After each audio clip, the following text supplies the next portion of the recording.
자, 여러분, 지난 시간과 연결해서 해보겠습니다. 그래서 지난 시간에 얘기했던 거 기억나시죠? 데이터 관리 어떻게 얘기했죠? 그죠? 이 내용과 연결해서 계속 얘기를 해보도록 하겠습니다. 자, 그리고 이해관계가 충돌하는 경우가 있습니다. 연구의 객관성과 공정성을 해칠 수 있는 이해관계를 적절하게. 그리고 이게 무슨 뭐 금전적인 것도 있을 수도 있고요. 학술적 이해관계가 될 수도 있고요. 기관적 이해관계가 될 수도 있습니다. 그래서 연구비 제공했으면 연구비 제공 명확하게 이제 얘기해 주셔야 돼요. 그죠? 그리고 학파 내에 뭐 정치적 관계 이런 거 나중에 여러분이 이제 느끼실 텐데 이런 이해관계도 있습니다. 좀 복잡하긴 합니다. 그죠? 뭐 승진과 관련된 것도 있을 수 있고 이런 것들은 읽어보시고 네. 여러분이 앞으로 만나드릴 수 있는 그런 일들입니다. 자, AI 시대 연구 개요. 연구 윤리. 결론적으로 AI를 사용하는 이러한 시대에는 연구 윤리가 더 중요해집니다. 왜냐하면 여러 분야에서 이제 AI가 활용되기 때문에 연구에서도 AI가 많이 활용되고 있잖아요. 그래서 이게 핵심입니다. AI를 사용하면 효율성이 향상되긴 하는데 진실성과 신뢰성에 문제가 생기는 거죠. 저작권 문제, 편향성 문제, 투명성 문제, 그죠? 우리가 전례 없는 이러한 AI 시대의 연구 윤리가 더더욱더 이제 중요해지는 그러한 시대에 왔습니다. 그래서 기본적으로 우리가 앞에서 얘기했던 거를 AI 시대도 똑같이 생각하시면 됩니다. 근데 특히 책임, 설명, 그죠? 그러니까 AI 활용에 대해서 책임을 져야 된다는 걸 우리가 명확하게 알고 있어야 되고요. 그 다음에 AI가 했던 거를 우리가 이해할 수, 설명할 수 있는 거죠. 그래서 특히 책임성에 대해서 제가 강조를 드리도록 하겠습니다. 자, 저작권 문제가 일단 문제죠. 첫 번째로. 그죠. 이 AI가 만든 걸 어떻게 해야 되느냐. 저작권은 어떠냐. 그럼 연구자가 해야 되는 거는 AI 도구를 사용했으면 이거 투명하게 공개해야 됩니다. 썼다고 해야 됩니다. 내용을 특히 검증을 해야겠죠. 그죠. 그래서 기존 저작물과 유사성 관련해서 결론적으로 AI를 사용했다고 명확하게 밝히는 게 되게 중요해요. 만약에 정말 꼭 써야 된다면 웬만하면 안 쓰는 게 좋고요. 에디팅하는 정도만. 그러니까 연구 에디팅하는 정도. 그러니까 문장을 수정하는 정도. 이 정도인데 초안은 여러분이 쓰셔야 돼요. 그래도 만약에 정말 굳이 꼭 써야 되고 이 주제가 이쪽이라면 명확하게 이렇게. 그죠?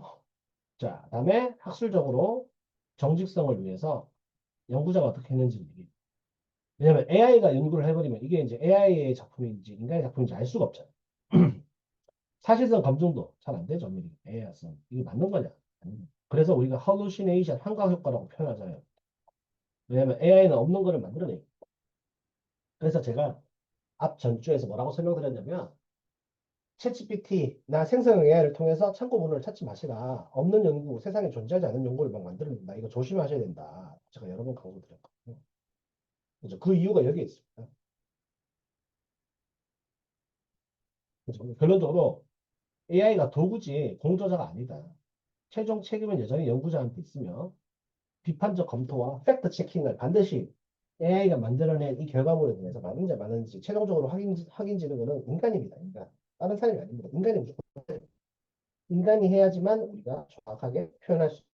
인간이 하지 않으면 할 수가 없습니다. 그죠? 자, 그다음 넘어가서 편향성도 있죠. 왜냐하면 자, 예를 들어서 빅데이터다, 머신러닝을 쓰겠다 하면 학습 데이터 편향되면 이 데이터로만 계속 돌아가면 AI만 쓰게 되면 잘못된 편향된 그죠? 차별적인 결과, 편향적인 데이터. 그것이 뭐 지역적 편향이든 문화적 편향이든 인종, 성별과 관련된 차별적 편향이든 그러니까 편향된 결과가 생성하면 안 되는 또 관점이 다양하게 안 나옵니다. AI는 왜냐면 학습한 그 부분에서 그 틀 안에서만 계속 하기 때문에 다양성이 부족하고 그러니까 이러한 편향성과 공정성 그리고 우리가 요즘에 이제 AI 이제 문해력 리터러시라고 부르는 걸 굉장히 강조하잖아요. 윤리에서도 마찬가지입니다. 논문 쓸 때도 마찬가지입니다. 그죠? 그래서 요거를 한 10초 동안 다시 한번 읽어보십시오. 되게 중요한 부분.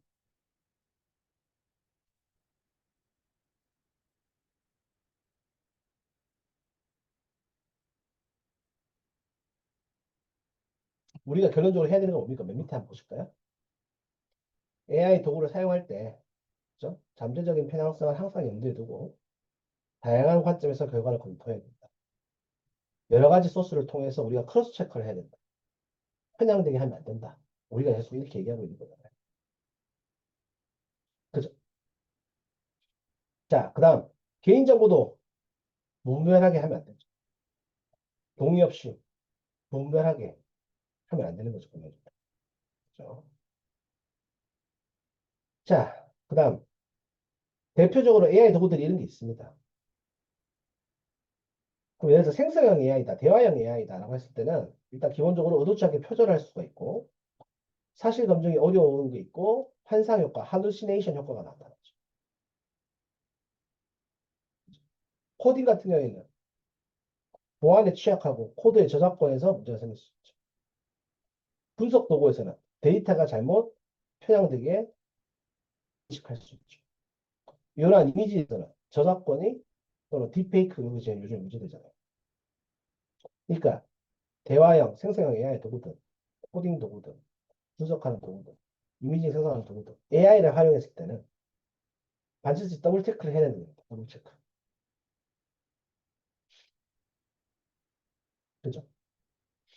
그래서 AI를 이제 쓰기 전에 가이드라인을 만약에 그러니까 사용 전에 고려사항들이 있다면 지적 재산권 일단 확인해야 되고요. 보안 수준을 평가해야 되고요. 그리고 각 기관의 정책들이 있을 거니까 이 정책을 잘 따라줘야 돼요. 가이드라인을 잘 따라줘야 돼요. 공정성도 체크해야 됩니다. 그러니까 각 기관마다 AI 사용에 대해서 가이드라인, 윤리 이런 것들이 있습니다. 연구를 할 때 가이드라인도 있습니다. 그러니까 그런 것들을 각 기관마다 정해진 것들을 명확하게 따라야 되고 이거는 각 학계와 각 학술지에도 이런 것들이 있습니다. AI 사용에 대해서. 요즘에는 학회 홈페이지 가보시면 학술지를 투고하기 전에 AI 사용과 관련된 학술지만의 가이드라인을 다 적어놨습니다. 그걸 다 확인해보고 체크하셔야 돼요. 보니까 각 학회, 각 분야, 영역별, 학술지별 가이드라인을 반드시 참고하자. 이렇게 생각하시면 돼요. 자, 사용 중에 어떠한 주의사항이 있어야 됩니다. 비판적으로 항상 검토해야 되고 사실을 확인해야 되고 원본이 뭔지 무면하게 그냥 수용하면 안 됩니다. 완벽하게 의존하면 안 되죠. 민감한 정보도 입력하면 안 되죠. 그죠? 그러니까 여러분이 복사해서 붙여넣기 하면, 복붙하면, 컨트롤 C, 컨트롤 V 하면 AI가 만들어낸 그런 흔적들이 다 남습니다. 코딩 안에 숨겨져 있고 우리가 그냥 보이지 않을 뿐이지. 그거 나중에 다 잡을 수 있거든요. 학술지에서 그런 것들이 다 있습니다. 학술지에서 요즘에 AI 관련된 표절, 윤리적 문제를 잡을 수 있는 그러한 프로그램이나 앱들을 자체적으로 다 확보해서 그걸로 확인합니다. 그러니까 여러분이 논문을 제출했는데 데스크 리젝이 왔어요. 에디터가 리뷰한테 안 넘겨요. 그러면 그 논문의 주제가 안 맞아서 그거를 거절했을 수도 있지만 요즘에는 대부분의 경우에는 대부분의 케이스에는 AI 활용도가 너무 높은 겁니다. 몇 퍼센트 이상이라고 해주시고 그런 걸 우리가 항상 생각을 좀 해봐야 된다는 거죠. 그죠? 자, 그다음 사용하고 난 다음에 어떻게 되느냐? 투명하게 사용했으면 사용했다라고 밝혀줘야 되는 거죠. 수정사항을 계속해서 추적을 해줘야 됩니다. 그래서 구체적인 공개 방법 이렇게 나왔죠. 본 연구에서는 문헌 검색을 하기 위해서 초기 텍스트 작성하기 위해서 챗GPT 썼고요. 이거를 사실성을 검증하고 학술적 기준에 맞게 수정하였습니다 하고 명확하게 이렇게 쌍따옴표를 통해서 공개를 해줘야 된다. 데이터 분석 과정에서 파이썬 코드 생성을 위해서 이거를 코파일럿을 사용했다. 하지만 최종 결과 분석은 전적으로 저자들이 인간이 했다. 이렇게. 사용 후에 어떻게 사용했는지를 구체적으로 공개할 수 있는 두 가지 아주 대표적인 예시들을 보여줍니다.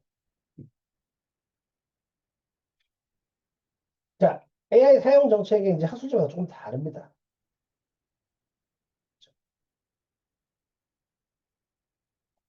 특히 이제 Elsevier, IEE, 그리고 Science, 그리고 Nature 이런 것들이 있는데, 그죠? 기본적으로 이 내용을 제가 동그라미 치고 한번 보시겠어요? 핵심이 뭡니까? 투명하게, 책임감 있게, 명시적으로 AI 썼으면 AI 썼다라고 밝히라는 게 가이드라인입니다. 공통점이 보이시죠? 그죠? 자, 다음 넘어가서 어떻게 공개하느냐? 그죠? 그러니까 acknowledgement를 사용해서 이런 식으로 할 수 있습니다. 그죠? 논문 작성 과정에서 텍스트하고 영문 교정을 위해서 AI 언어 도구를 사용해요. 그죠? 저자 기여도에서도 이렇게 AI를 보조 도구로 사용했다. 그러니까 AI를 저자로 올리라는 얘기가 아니고, 그죠? AI가 이런 걸 했다라는 역할을 부여해주고 역할에 대해서 투명하게 공개하겠다는 뜻이죠. 예.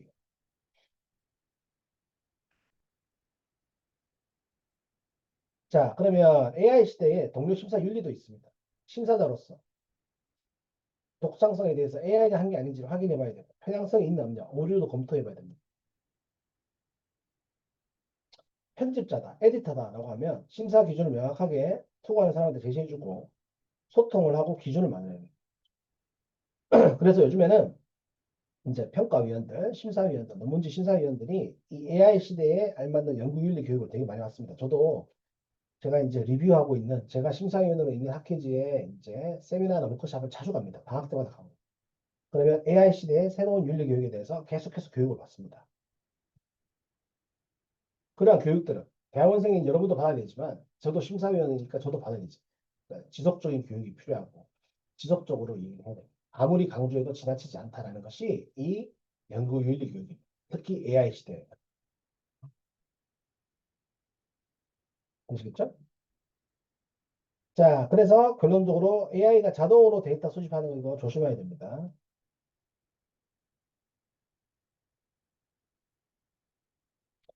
자, 참가자 보호하는 것도 되게 중요하죠. 그래서 개인정보를 어떻게 AI로 처리할 거면 이 처리할 때 이 동의를 받아야 돼요. 편향된 알고리즘을 통해서 만들면 안 된다는 거죠. 쉽게 얘기하면. 이 두 가지가 핵심이잖아요. 그죠?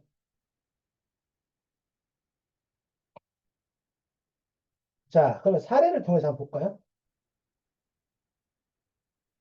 저작권 침해 가능성이 있고 정직성을 위반할 수 있어요. 왜냐하면 유명한 연구자가 챗GPT 활용해서 작성했는데 이거를 밝히지 않았어요. 뭐 검증 시스템에서 걸리죠. 그러면 이제 윤리사례에 문제가 되니까 날아가 버리는 거예요. 이 논문 자체가.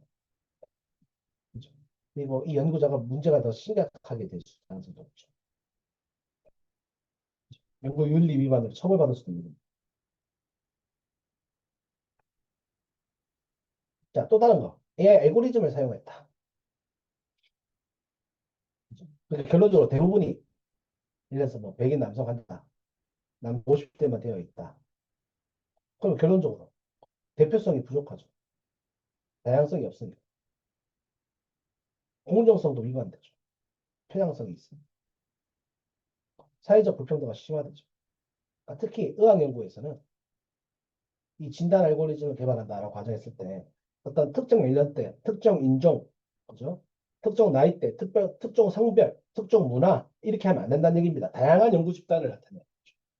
왜 우리가 의약품을 개발한다는 것 자체가 모두를 위한 의약품을 개발하는 거죠. 예를 들어서 10대 남성을 위해서, 30대 여성만을 위해서 이렇게 하는 게 아니잖아요. 편향된 AI 알고리즘을 사용하면 잘못된다. 이러다가 나중에 문제 생길 수도 있습니다. 아시겠죠? 개인정보 유출하는 것도 굉장히 큰 문제가 되죠. 요즘. 그래서 규제가 굉장히 강화되고 있습니다. 소송도 될 수 있습니다. 왜냐면 요즘에 개인정보법이 굉장히 세거든요. 그죠? 소송 걸리면 손해배상 책임이 있습니다. 조심하셔야 돼요. 민감한 개인정보 데이터는 생성형에 입력하면 안 된다. 이렇게 생각하시는 게 제일 빨라요. 아시겠죠? 소송 걸립니다. 자, 그래서 여러분들이 활용할 수 있는 체크리스트 한번 보겠습니다. 자, 소속 기관의 AI 사용 정책, 지도교수와 소통했느냐, 학술지에 맞게 했느냐, 개인정보 보호를 했느냐, 윤리심의위원회 공유를 받았느냐, 원본 소스를 찾았느냐, 편향성은 없는지, 전문가 의견을 수렴했는지, 모든 과정을 문서화했는지 이런 것들을 체크해봐야 돼요. 뒤에 더 있습니다. 만약에 AI를 사용했으면 AI 사용을 명시했는지, 사용 목적을 얘기했는지, 윤리적 검토를 했는지, 지도 교수님이 최종적으로 승인했는지, 새로운 AI 윤리 기준이 있는지 모니터링 했는지, 후속 연구에 반영했는지, 교육을 받았는지, 윤리적 민감성을 유지하는지 이런 것들. 그렇죠? 그래서 제가 약 30초간 시간을 드릴 테니까 이거 다시 한번 읽어보십시오. 자, 여기 처음부터 다시 띄우고요. 10초 뒤에 다시 넘어갑니다. 아시겠죠? 자, 요거 보시고 10초 뒤에 다시 넘어갈게요.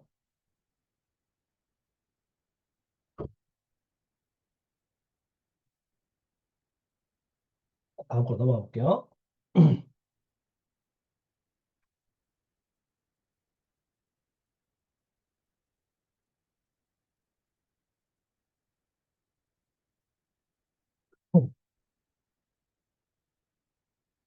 자, 최종적으로 다음으로 다시 또 넘어가 보겠습니다. 자, 기본적으로 우리가 AI를 사용하는 그런 시대에는 윤리교육을 계속해서 받아야 되고요. 스스로 성찰할 수밖에 없습니다. 모르면 전문가한테 물어보고, 지도교수한테 물어보고요. 그죠? 넘어가고 있습니다. 자, 그래서 지속적으로 우리가 윤리교육을 해야 된다. 모니터링도 해야 되고, 그렇죠? 국제적 네트워킹을 통해서 국제적 스탠다드에 맞춰야 돼요. 글로벌 연구 윤리에 맞춰야 돼요. 아시겠죠? 한국에서는 이렇게 한다. 그게 전 세계 글로벌 스탠다드 영어로서는 국제 수준에 안 맞을 수도 있어요. 아시겠죠? 그러니까 반드시 우리가 체크를 좀 해봐야 됩니다. 되시겠죠? 자, 연구자를 위한 이제 거버넌스를 통해서는 이제 모범 사례나 나쁜 사례, 사례 공유 위주로 많이 가야 돼요. 그리고 기술적으로 어떻게 지원해 줄 수 있는지도 기관 차원에서는 지원 좀 해줘야 되죠. 그래서 모범 사례, 실패 사례를 학습을 하고 사례 케이스로 위주로 일하고 기술적으로 지원을 해줘. 해외 학술지에 갔을 때도 연구 윤리에 대해서도 다시 또 얘기해주고 이렇게 가야 되는 거죠.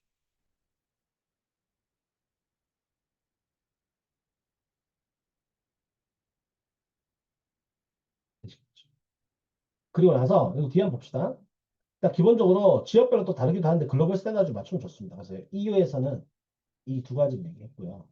아시아 태평양, 그죠? 뭐 싱가포르, 일본, 중국, 한국 요거죠. 그러니까 EU 요거를 바탕으로 해서 한국에서도 AI 법 제정을 추진하고 있고 실제로 이제 조만간 통과될 겁니다. 미국도 마찬가지로 이렇게 투자하고 있죠.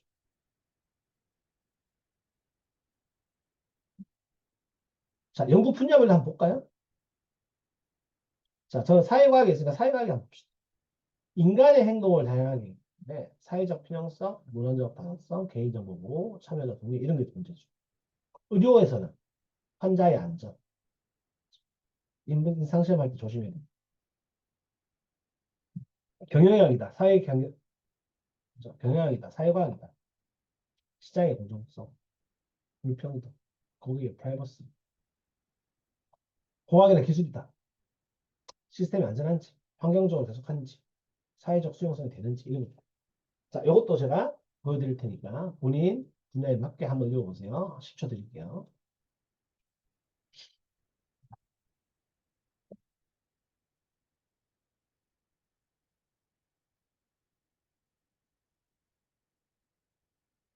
자, 특히 사례 중심이 중요하다. 했던 얘기니까 다시 반복하지 않겠습니다. 자, 윤리를 위반했을 때 개인 차원에서 어떻게 되느냐? 일단 바로 보고를 해야 됩니다. 알려야 됩니다. 그리고 상담을 받고 난 다음에 재발 방지 계획을 세워야 됩니다. 숨기면 안 됩니다. 뭔가 내가 모르게 의도치 않게 뭔가 했다 하면 바로 알려야 돼서 해결할 수 있는 방법 빨리 찾아야 됩니다. 빠르면 빠를수록 좋습니다. 아시겠죠? 자, 어떠한 영향들이 필요하냐? 체계적으로 훈련이 돼야 되니까 이러한 이수점, 교육 다 받아야 됩니다. 실무도 해봐야 됩니다. AI를 활용해봐야 AI 장단점에 대해서 알 수 있죠. 나는 AI를 안 쓰니까 AI를 안 해볼 거야. 이게 아니고 AI를 써보고 난 다음에 경험을 해야 됩니다. 그죠? 그래서 여기까지 되시겠죠. 그래서 여기까지 우리가 진행을 했고, 그죠? 이 윤리에 대해서는 제가 아무리 강조해도 지나치지 않다. 그죠? 말씀을 드리고. 특히 제가 어느 부분을 강조하고 싶으냐면, 체크리스트 아까 제가 보여드린 거 있죠? 이 체크리스트 반드시 여러분 여러 번 봐야 됩니다. 이거 체크리스트 다시 띄워드릴게요. 여러분이 소속되어 있는 기관, 대학이면 대학, 연구소면 연구소, 거기에 봐야 되고요. 지도 교수님과 계속해서 활용해야 되는데, 지도 교수님이 요거를 업데이트가 좀 늦으실 수도 있거든요. 그러니까 여러분이 찾아서 오히려 지도 교수님과 보여드리면서 같이 얘기하는 게 좋습니다. 다음에 학술지는, 학술지 홈페이지에 들어가서 다시 한번 확인을 해보라는 거죠. 학술지에 맞게, 거기에 맞게, 그 분야에 맞게, 그 학계에 맞게 했는지.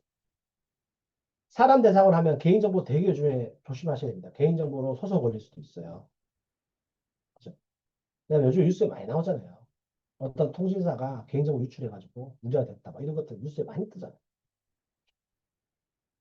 그 다음, 논문을 작성하면서는, 자, AI가 만들어낸 내용이 맞느냐, 정말로. 이거 비판적으로 계속 검토해 보셔야 돼요. 그리고 항상 원본을 먼저 찾는 연습을 해야 됩니다. AI가 준 정보를 믿지 말고, 내가 원본 소스를 봐서 실제 그 작가가 쓴 게 맞는지, 이 저자가 맞는지를 2차 자료 아니고 1차 자료, 그러니까 원본을 항상 찾는 습관이 돼요. 이거는 꼭 AI가 아니더라도, 논문을 쓸 때 버릇 자체를 누가 누구 걸 다시 재인용했다 하면 그 원래 있는 본래 있는 소스, 본래 출처나 인용문을 먼저 찾아보시는 연습을 하셔야 돼요. 그리고 이건 이공계이기 때문에 이 데이터가 너무나 편향적으로 모였는지 아닌지 항상 체크를 좀 해보셔야 됩니다. 그리고 AI 사용했던 거를 항상 기록으로 남겨가지고 내 과정 속에서 내가 만약에 AI를 사용했다 그러면 전후 버전을 항상 기록을 해서 다 저장을 꼭 해줘야 돼요. 그래서 만약에 정말로 논문을 작성하다 AI를 썼다 그러면 AI 썼다는 거를 어디에 썼는지 무슨 역할을 했는지를 명시화시켜줘야 항상 써야 됩니다. 그리고 최종적으로 사람이 검토를 했다는 내용도 항상 논문에 넣어줘야 돼요. 그리고 교육을 계속 받으셔야 돼요. 수료증, 이수증. 그게 아마 1년마다 계속 업데이트 될 겁니다. 그리고 성공적인 사례, 실패 사례들을 계속 얘기해야 됩니다. 그리고 동료들끼리 얘기해야 됩니다. 아, 이거 하면 안 된다더라. 이거는 괜찮다더라. 이걸 어떻게 해야 된다더라. 이러한 거를 계속 네트워크를 통해서 계속 정보를 업데이트 해주셔야 돼요. 그래서 결론적으로 윤리적 민감성을 유지한다. 지속적으로 학습과 업데이트를 한다. 이 두 가지가 핵심 키워드입니다. 그러니까 처음에는 이걸 하시면 되게 번거롭게 느껴질 수 있는데 이거를 번거롭다고 생각하시면 안 됩니다. 왜냐하면 연구 윤리에 잘못 걸려들어가는 순간 여러분의 연구자 인생이 날아갈 수가 있어요. 그러니까 시작도 못하고 꽃도 못 펴고 그냥 연구자로서의 윤리 이 실수 때문에 다시는 돌이킬 수 없는 상황이 발생할 수도 있거든요. 표절 같은 문제들. 그죠? 학위가 취소될 수 있습니다. 나중에. 그러니까 이게 지금 당장도 문제지만 나중에 여러분이 인지하지 못한 상태로 넘어갔는데 나중에 문제가 생겨서 윤리위원회를 열었다. 그래서 여러분의 학위가 취소됐다. 논문이 취소됐다. 이러는 순간 개인적으로 아주 큰 문제가 생기잖아요. 이거를 반드시 여러 번 강조해도 지나치지 않습니다. 반드시 확인하셔야 된다라고 저는 강조, 또 강조. 아시겠죠? 연결되는 굉장히 중요한 부분이다. 이렇게 말씀드립니다. 자, 오늘은 여기까지 하도록 하겠습니다. 그래서 14주차를 마무리하도록 하고요. 다음 주에 있는 15주차는 우리가 이번 학기에 배웠던, 그러니까 이번 강의를 통해서 배웠던 모든 내용들을 복습하는 그런 시간을 갖도록 하겠습니다. 아시겠죠? 자, 수고하셨습니다.